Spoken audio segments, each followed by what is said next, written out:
बऱ्याच सकाळची वेळ 13 वर्षाचा मोहित घरात निवांत मोबाईल बघत बसला होता आणि त्याच वेळी अचानक घरात एक पाहुणा शिरला।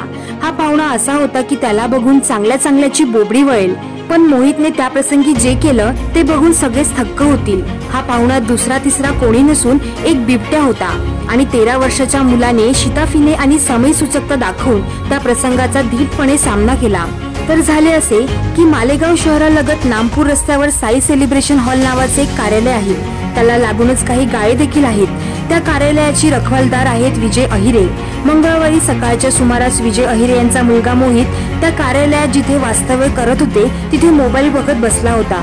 सकाळी वेळ असल्यामुळे आजूबाजूला असलेले सर्व गाळे बंद होते। फक्त कार्यालय सुरू होतं आणि अचानक कोणालाही काही समजण्याच्या आत बिबट्या डरकाळत सोडत मोहित बसलेला होता त्याच्या बाजूने थेट त्या कार्यालयात शिरला। प्रसंग इतका माका आणि भीतीदायक होता की त्यावेळी कोणीही असतं तरी त्याची बोंब उडाली असती। मोहितने असा धडका प्रसंग देखील बघून जे काही हिंमत दाखवली ते खरोखरच भीतीदायक होती। बिबट्याला बघता मोहितने घरात येऊ दिला आणि मोहित मोठ्या हिमतीने बाहेर निघून बिबट्याला घराच्या आत बंद करून थेट कार्यालयाच्या बाहेर जाऊन दरवाजा बाहेरून बंद करून घेतला। आपल्या वडिलांना त्याने सगळा प्रकार आणि बिबट्याला कार्यालयात कोंडले असल्याचे कळवले। त्याच्या वडिलांनी देखील तात्काळ मंगल कार्यालयाच्या संचालकांना याबाबत माहिती दिली।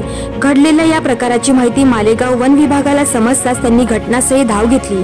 10:30 वाजता नाशिकचे रेस्क्यू पथक घटनास्थळी दाखल झाले आणि कार्यालयाच्या खिडकीतून बेशुद्धीचे इंजेक्शन देऊन बिबट्याला बेशुद्ध करण्यात आलं आणि त्यानंतर सुरक्षितरित्या बिबट्याला पिंजऱ्यात जेरबंद करून रेस्क्यू करण्यात आले असल्याची माहिती वन विभागाने दिली आहे।